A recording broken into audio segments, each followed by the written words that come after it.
Hello,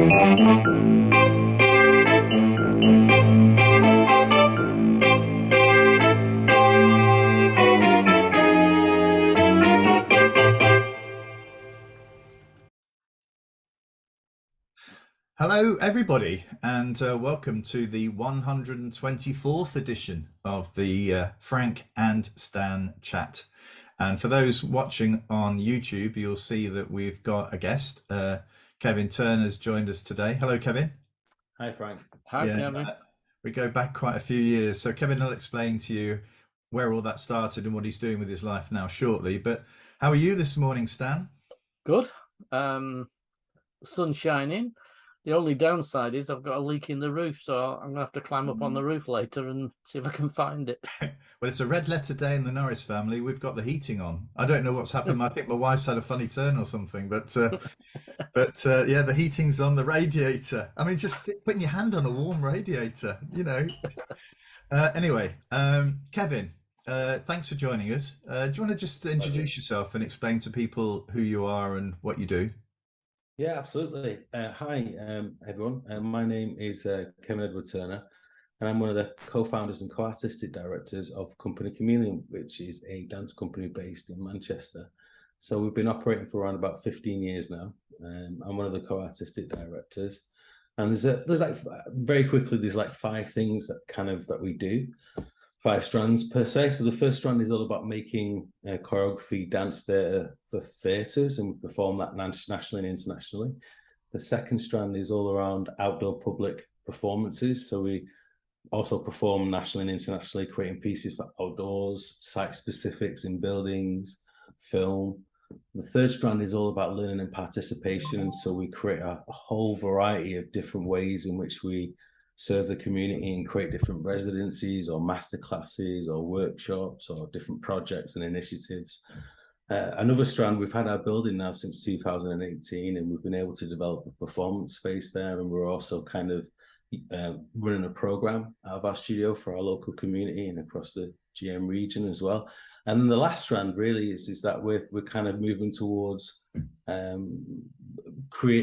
becoming a kind of agency for the city region for dance artists, in the sense of giving heavily subsidized space, mentorship, commissions, platforms, performance opportunities. So that's kind of, in a nutshell, that's the kind of five strands. But I am an artistic director, but I would consider myself an artist first. And I kind of had to learn to be an artistic director, and hopefully I have over these 15 years. I trained as a dancer. Actually, dance is something that's been a big part of my life. And actually, I got my first kind of professional dance experience with Frank, when Frank was my headmaster at my primary school, and he invited a company into the school, and I was able to kind of get involved in that workshop. And then building on top of that, I got invited to a local youth dance company. I'm a working class lad, and I remember when I got invited to this youth company, Linda, the director, was like, do you want to join? And the first question I had was, how much was it? And she said it was free. So I went to my mum, and I was like, Mum, can I do this dance thing? And she was like, how much is it? I said, it's free. She was like, yeah, go. So, and that's why I'm really passionate with our company, that we have a youth company also as well, and kind of really kind of work hard in order to resource that, and kind of make sure that there's those opportunities for other people as well. Because I kind of have a sense of duty in a way to be able to do that. I mean, Linda Coles was the Trafford's youth dance theatre, teacher, wasn't she?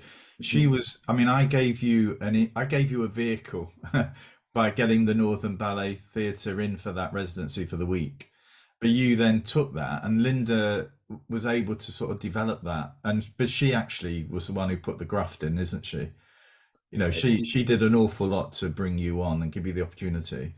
Absolutely. Yeah, from the age of 8 to 16, and growing up in Partington, it had its kind of ups and downs. It was a kind of very difficult and challenging community in some ways, so it was great to have that kind of art form in my life from an early age, really. And it gave me a lot of mechanisms to be able to kind of express myself. And I'm very, very fortunate. Then at 16, went off to Leeds and did my formal training. Got my degree there, then performed with lots of different dance companies, both here and abroad. So kind of that's how I always say that's where I learnt my trade. And then, you know, look into the future. I always knew I wanted to make work and also hopefully have an impact. So I thought the company, with an old friend of mine, we started the company as that kind of platform to be able to do that, really. I mean, Excellent. how much work are you doing with schools at the moment? I'm We just do thinking also. about budgets and stuff like that, whether schools are still sort of interested or able to, to reach out, and whether you've got funding streams that can help them. Well, we do get funding, which is absolutely fantastic from GMCA and also from Manchester City Council, and that does support us to be able to work with schools. In essence, we're funded to do that. Also, as well, we have to be very creative in terms of the partnerships that are involved. So I often work with a variety of different partners in order to kind of, I sound like a businessman rather than an But artist, but like in order to be able to use those different income streams to make that project happen. yeah, So, for example, one of those is we've just been very lucky to receive a grant from the Bearing Foundation. right. And it's a quite significant grant actually, and we're going to be able to use that to go into schools across the Greater Manchester region. It's a kind of 3-year project. We'll go to a lot of different high schools, and actually by using a tool created by Be Well, we have some data to be able to know where the schools are, and we'll be doing a whole dance, mental health, and well-being project Wow. with young people to Fantastic. kind of have a better understanding of those issues and be able to express and explore those in a physical and theatrical way. So be for those colleagues who are not in Greater Manchester, the Be Well survey was a bit of work that was done that basically really dug down deep into young people's views and how they felt about well-being. You know how they and that's actually been taken positively, hasn't been brought. You know the outcomes of that are actually driving quite a significant shift in focus really for some of the work that's going on. Well, it's great to have What's you. interesting with that, Frank, the story, the Royal Northern, is we had them in our school, in the first school when I was still, I've probably only been teaching 2 years, in not far from in Eccles, which isn't that far from Partington, over the Ship Over the Canal, Ship Canal. Yeah, in a fairly rough council estate. And I had year 6, and we told everybody that the Northern were coming in, ballet. Yeah. and that year 6 had been picked to do some workshops with them, which went down with the lads originally like a lead balloon. And so I spent a couple of days lifting them all, explaining how it's all about fitness, it's all about these are very fit people, they work hard, they blah blah blah. And eventually there was sort of a slight agreement they would do it. But on the day they came in, I went to my room, and on my desk was my sports bag that had been removed from my locker, and a set of lads sitting there like this saying, if we're doing it, you're doing it. That's brilliant. That's brilliant. Yeah. Yeah, we could talk the whole, to be honest, Kevin, I think that week really sort of affected me as a teacher, as a leader as well, and reinforced that sense of breadth in experiences for young people. And I have to say, when I went to my second headship, we did exactly the same. We brought Linda Coles in. We did lots of stuff around that. It became a big thing, contemporary dance. And a student that we had, Adam, reached out to me, and he's a principal dancer, ballet dancer in one of the major dance companies in Germany.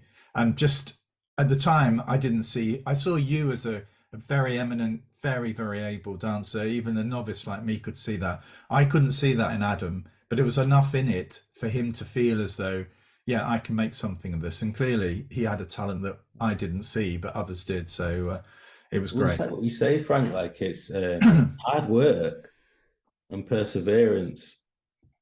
That's 95% of it, isn't it? It's because when I went to dance school, I came from a kind of a challenging background and stuff, and I'd be very open with poverty. And I went to dance school, and there was all these people around me who'd had private tuition for many, many years, and I had at that time had never done classical ballet before, so I'm stood there and some person's talking to me in French. I'm just like, whoa, okay, and just trying to figure it out.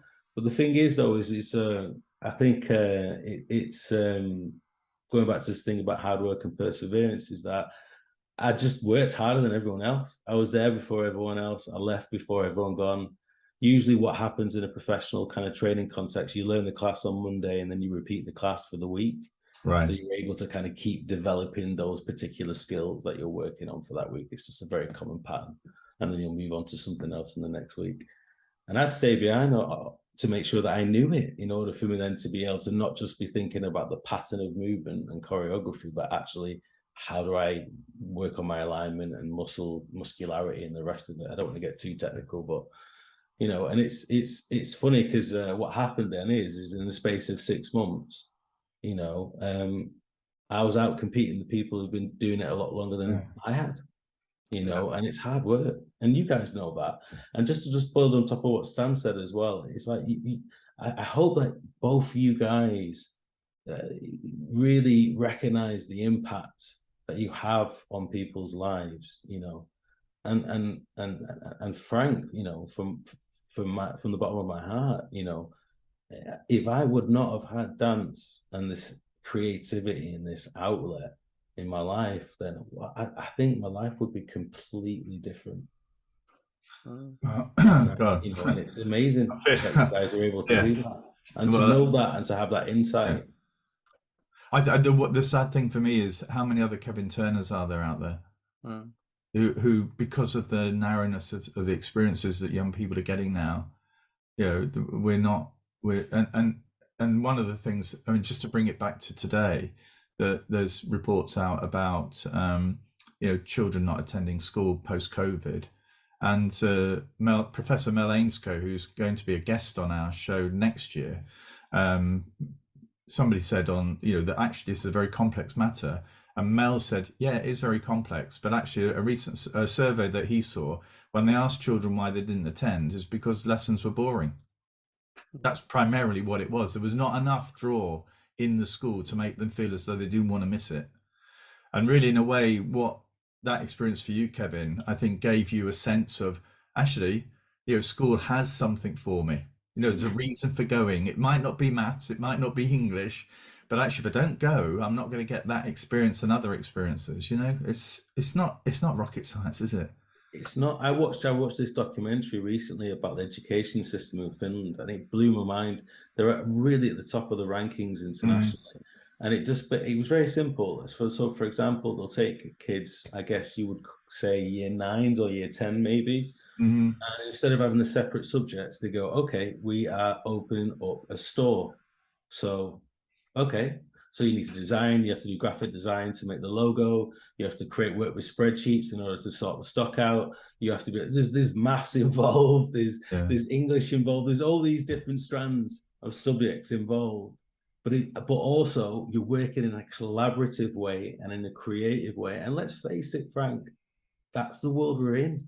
If the young people are unable to be collaborative, great communicators, and creative in the world that we're moving into, then my pension's at stake, Kevin. We need all these young people to keep the economy going. A long time ago, we used to do in primary schools something called Young Enterprise, which was exactly as you're describing, projects where children work collaboratively often with real money, with real artifacts to create. And I know we ended up with 2 year 6s running a bank account with the agreement of the bank, and they were deciding, the money went to school trips for other classes, and a group of children were deciding whether they should allow a grant to other classes to go on visits. And with I remember one clearly saying, well, you don't really need a coach. You could do that in 2 minibuses, which you can get from the local authority. So you don't need a grant from our checkbook. And that level was great. The only problem with Young Enterprise was it was almost always successful. So there was no need for that resilience and drive, because if the children made something, the chances were the parents would buy it, whatever it was, because their child had made it. And so it failed on the fact that it couldn't show them that not all businesses, not all enterprises were successful. And when that happened, you needed some resilience and drive. And that was really, I suppose, I didn't fall out with it, but where I thought it doesn't quite do what it needs to do. But that's a great bit of learning for the evaluation, though, Stan, isn't it? Yeah. If you think about it. So the next step, the way my brain thinks is the next step of learning from that would be, can we create a marketplace? Yeah. How can we create and asking the young people to think about how that would even manifest? Because I work with young people all the time. They're so creative, like it's incredible, man. Like it's just the ideas that they have. They're just like, oh, I never would have ever considered that. That's amazing. Well, we did a building project where we imagined. Well, we do a model of a plot of land, and children in groups designed houses that they would build. And we got an estate agent, a genuine estate agent, to evaluate the cost of the houses and the quality. And I remember him saying the quality of the brochures these children have made is better than the quality of brochures that the building companies come up with. I mean, we're reminiscing here now, but I do remember the second headship I had. We were located quite close to Woodford Airdrome, and that's where BAE used to. It's not there anymore. It's a housing estate, but they used to make the wings for some of the for the French airline for the French government as part of the Airbus project, and so we decided that. Well, I had a week out. I went and shadowed a manager of a packaging firm in Warrington, and he was very keen to get involved in education, the company to do a bit more. So what we did was we went and did some work at British Aerospace, and then the children came back and they had to make items for BAE, but out of the cardboard packaging that was being provided by Smurfit. And that was a whole week's project where we actually ended up putting year reception. All the year groups were actually put together. So we had year 6 children helping reception children on the project, and there was a big sort of event on the Friday where the parents were invited. This to me was I still know that they carry that sort of project on now, but it's that immersive thing. If we'd had just Northern Ballet, Kevin, for a day, which is what often happens, isn't it? That wouldn't have been enough time, for that project to really seep into everybody's thinking. The BAE project's the same, and I have to say that it was just it was taken very, very seriously. I think that was the thing from the dancers and from the students. It's just something here about something stopping some of those opportunities from happening now, and I think it's sort of assessment, and it's thing in secondary schools particularly. It's around EBAC and stuff like that, and Ofsted. We really ought to be opening it all up, because then we'll get some of the kids back who don't want to go because it's boring. Because it is boring. If you're not very good at English and maths, it's boring. Why would I want to go and subject myself to all of this? When actually I think I'm going to struggle to get the grade. You can see why kids will walk away from it. The last thing on resilience and endeavour and willing to put yourself out. I work occasionally these days, but I used to work a lot more with 2 sports psychologists who work with the elite Olympics, and they say it's not about talent anymore. It's actually about attitude and resilience.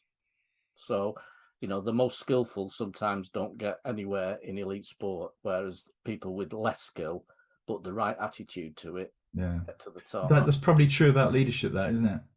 Yeah. It is, and there's that perseverance, hard work, and also sort of there is something about when you were talking about being a leader, Kevin, there is something about the way that you assimilate sort of disappointment and the way that you use it to sort of try and improve and to move forward.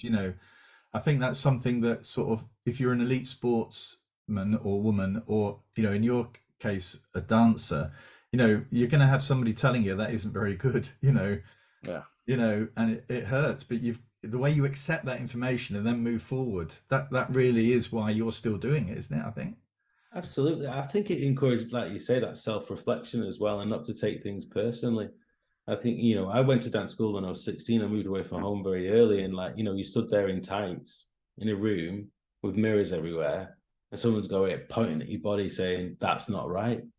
You know what I mean? And this is like the 90s as well, so it's not like it is now, where Yes. there's a lot more people who are more aware of and a bit more sensitive, I think, to people's kind of individual needs, I guess. Back then it was a bit more brutal, but I think it is important to always reflect and self-evaluate and try to see, well, what can I learn from the situation? And I've made lots of mistakes personally and professionally, and I just try to kind of.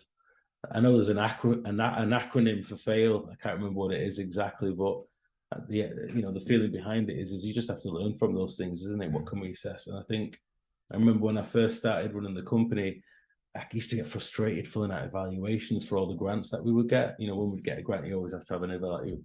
And then I remember speaking to someone I really respected about it, and they were like, "Well, you're thinking about it in a not necessarily the best way. Maybe think about it as you're going to learn something Yeah. from it." And I kind of got that. I was like, "Oh yeah, well yeah, of course I want to learn something from it."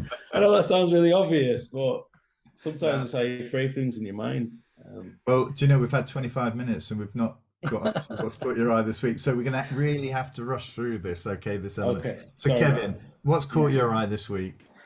It was the story of the kind of note or letter that was wrapped in a stone and thrown out of I guess, an immigration detention center, talking about the overcrowding, talking about the kind of different health issues that are going on there.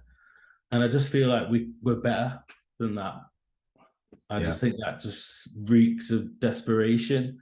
And I know it's a difficult and complex and challenging issue. And I'm not trying to kind of be on any side of it. I'm just looking at it from a human perspective. Yeah, I think also, that really kind of touched me. yeah, I think it says a lot about, society's attitude towards, or the government's attitude towards, children, particularly that we're keeping them in those sorts of conditions. But also I was really struck by the fact that the Home Secretary visited there in a Chinook helicopter. And I have to say, I don't know whether I live in a different world. I must live in a different world, because I'd be thinking the army or the Air Force might have said, well, we've got a Chinook we could give you if it'd help. I'd be thinking that would look really bad, wouldn't it? Absolutely. That would look really bad, wouldn't it? Shouldn't I But be going on the it fits chief in has with the trained me? invasion theme, doesn't it? It fits in with the invasion theme. Yes, yeah, The use of words are not accidental when people talk like that. yeah. It's It's subtle, isn't it? deliberate. That? It's thought, and then you involve the army in it, or the air force, whichever it was, and somehow it adds to that idea that this is an invasion. This is something. Yeah. It's very sad, and as you say, Kevin, the desperation of writing something on a piece of paper and then having to consider, how can I get this Loving it. to Yeah. somebody else? Yeah. That's really sad that we're at that state. Stan, what about you? What's caught your eye this week? Very different. The letter that was going out from Twitter this morning to its employees by email, but it's about reducing the number of employees. I'm trying not to quote from it because I'm not sure how safe it is to quote from it. But basically, you got your notice as to whether your job was secure or not via two different email approaches. One came through the business email, which meant you'd got a job, and the other email came on your personal account to tell you what your next steps were. Which, if it's come on your personal email, I think you're probably quite well aware what your next steps are. But also that if people on their way to work were told to turn around and go home, people who were at work were told to leave, and the electronic locking systems would no longer be in place, so you can't go in with your card. And it reminded me actually of something that I think it was the National College did. It's going back quite a number of years, where they sent texts to their employees, and the text told you to go to a certain meeting point. One meeting point was to tell people that they had their job and they could carry on. The other meeting point was to tell them that they no longer had a job. It's like the P&O Fairies video, isn't it? Yeah, but it Right. reminds me, it makes me think of the model that we've had in education for a long time now. This is, somebody takes over, a new head, and we get rid of a number of employees, because that will make the school better, that will make the organization better. Without, I mean, in this case, the guy's only been in a week. You do tend to say, well, get the feel of the business, the organization, the school first, make some decisions about, and actually, they maybe can if you're a big company, but in a school you can't just point the finger and say, well, or send somebody an email and say you're going, you're staying. And I think the model that we got into, I think Leadership Minds was, that's what I have to do. I have to suss out which of the teachers who are not performing, and we have to get rid of them. Instead of, we have to develop them, we have to work with them, we have to make them better than they were, because I still believe that there's not many teachers in the whole country who didn't come into it to help children and to make children better and to make citizens. I don't believe that. I think people may have lost the direction, but I honestly think on almost all of them, it's backable. You can re-energize people to get back to what they were. I really truly believe that. Well, what caught my eye was I was in Formby yesterday speaking to some secondary heads, and I was asked to go and just talk about my role in the co-op and about ethical leadership and how that could be used as a mechanism for whether you should, join an academy trust and what you should look for. And I was really struck. I think I was really struck by those head teachers who were really grappling, who were still a maintained school that is still run, under the council's control, who were under pressure to consider becoming an academy, but actually wanted to hold on to, some long-held views about what their school was about, and it was a real struggle. I didn't want them to think that I didn't value that. That's the reason why I mentioned it, because I want them to realise that, I don't think there's any problem with a patchwork of schools, that if the school serves its community really well and it can continue to do that, I can't see why they should be forced to do anything, but actually we do have a system at the moment which is driving schools towards academization. And I have deep respect for those head teachers who are just holding on to their principles, a bit like, as I was mentioning before we recorded, the Liz Robinson episode we had, number 64, I think, where Liz was saying that she has a vision of what education is like, and it's more akin to where we were in, say, 2006, 2007, and she's really just tried to develop those principles within the current context. But she can feel, and I think she's right, the system will eventually come round to her again, because but by then she will have developed her principles and her philosophy even more, so it's a richer experience. So I think I was really struck by the colleagues I met in Formby yesterday, and the angst that some of them are experiencing about should I, shouldn't I, are we going to miss out? What's this going to mean for my staff? What's going to mean for my children, my families? All of this sort of stuff is in there. It's also about autonomy, Frank, which the academy system was sold on, wasn't it? In its earliest days, the idea was that head teachers would be absolutely autonomous. The school would come out of local authority control, and the school would be able to make its own decisions. And effectively, we've slid back in some cases, I won't say in all cases, where they've lost all that autonomy, and they're back under a smaller organisation, which is almost like, in the worst cases, and I do mean only the worst cases, it's like the worst things that we had with local authorities, where all autonomy's gone. And I think governors, particularly as a governor, that's an issue, because people who volunteer and provide the strategic direction of the school actually don't really have a role in most mats. at that level, at school level. So that Can I also, comment on that, Stan? Yeah, I go just on. wanted to say, can I comment on that? Because it's like, talking about this patchwork, Frank, and I just think that the more the school is able to kind of really serve the local community that it's sat in, and if it needs that autonomy, it needs the ability to be able to adapt to the families and community that it serves and the needs that they have. And it can't be a top-down thing. It needs to be from bottom up in order for those things to kind of really be successful.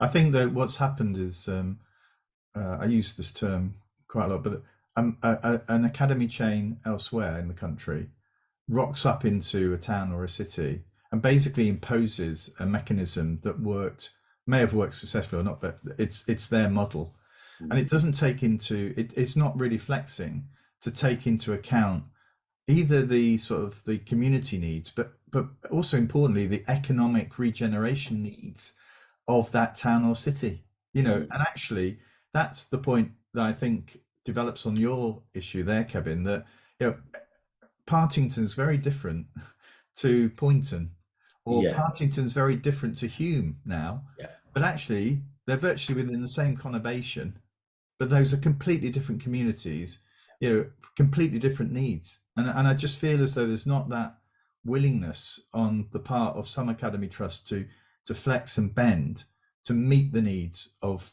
their communities. If we've got our model, it's worked, government like it, so we're going to be given a big push. We're going to be landing in this city or this town. This is what we're going to do. It's just awful. it's why do you interesting. think they're so inflexible, Frank? Why do I think they're so inflexible? I think Yeah, in their they perspective. believe that they've got the golden ticket. Got you. I think they think they've got it. That they've cracked it. They've cracked it, and it's Right. not. And the point you make, Kevin, about leadership is a lot of it is just dedication, hard work, sweat. Listening to people, trying to be forward looking. It's all of that sort of stuff. I mean, in perspective, a number of the mats are very successful and have got it right, but there are some that haven't got it right. Yes. And there doesn't seem to be really much control over dealing with the ones that haven't got it right. But it was interesting. Estelle Morris spoke to some heads that's going back about 4 or 5 years now, and what she said was in the Gove Cummings era, the idea, Cummings' way of doing things, was to break up education, to smash it, and the academy model was a way of doing that. It broke schools away from local authorities, but at no point had they thought how we want it to look in the future. So we've got this fractured thing at the moment, and nobody's really got a plan. And you can see, if you look into the future, if all schools are academies, the next thing will be academies are too small, mats are too small to be able to be economically viable. They need to be bigger, and we'll rebuild local authorities without the localism. Yeah. We'll build them as industry, as organisations that make money.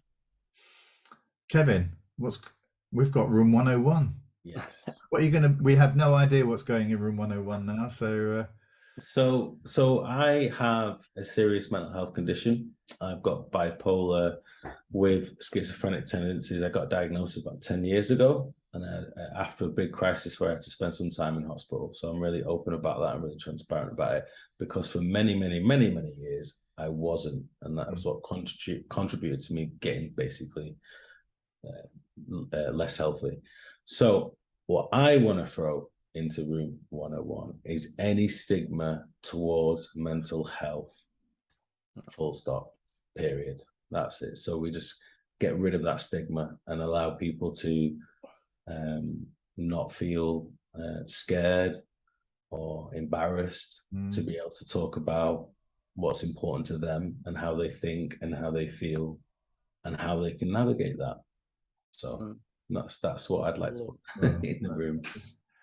I think we're right behind you with that, aren't we? Yeah, that's absolutely brilliant. Yeah, it has enabled me to sort of also just people talking more about mental health to actually sort of internalize how I'm feeling, why I'm feeling that way as well.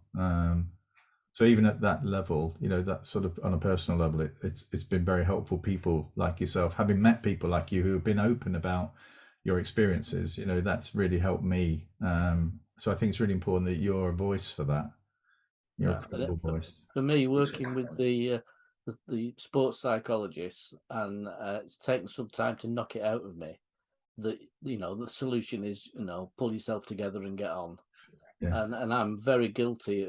I know of that, and it's taken a lot, and it's taken two of them to batter me into submission. And so I'm now in a different place. But it's people like I was that sort of think, oh, don't talk to me about mental illness. Just get on with it. Yeah. But burnout as well, Stan, isn't it? Yeah. Because I think people sometimes, out of a feeling of responsibility, a sense of duty, there's lots of different reasons people can push themselves so far, and by having that mindset of just knuckle down, brace the hatches, let's just go. And because I've done that myself. But I think that's like the equivalent of having two broken legs and getting up and going, right, I'm just gonna start running now. You wouldn't do it, would you? There's a point. There is a point. And it took me years to be able to say it's okay, Kevin, to rest. Yeah. Yes. Well, that was the point I was going to make before. We've got to be careful here about hard work, isn't there? That there is a point within the hard work that you still need to rest in order to work hard. It's not about 100%, 110% giving all the time. And I was, just to finish it, I was talking to a head teacher yesterday. We're heading off to North Wales this afternoon with our one of our grandchildren just for the weekend to stay in the caravan, and he was saying he's booked in now a sort of couple of nights every few months in a sort of place that he doesn't own it, but it's just a place somewhere in North Wales. Just needs to get away. I think we all need that time of stepping down and not just recharging, but just a time of nothingness, in a way. Okay, especially teachers too. Yeah. Teachers have got such an important and challenging job, and it's so rewarding, but my sister's a teacher, and she loves the job, but it's a lot. You have to admit it, it's a lot.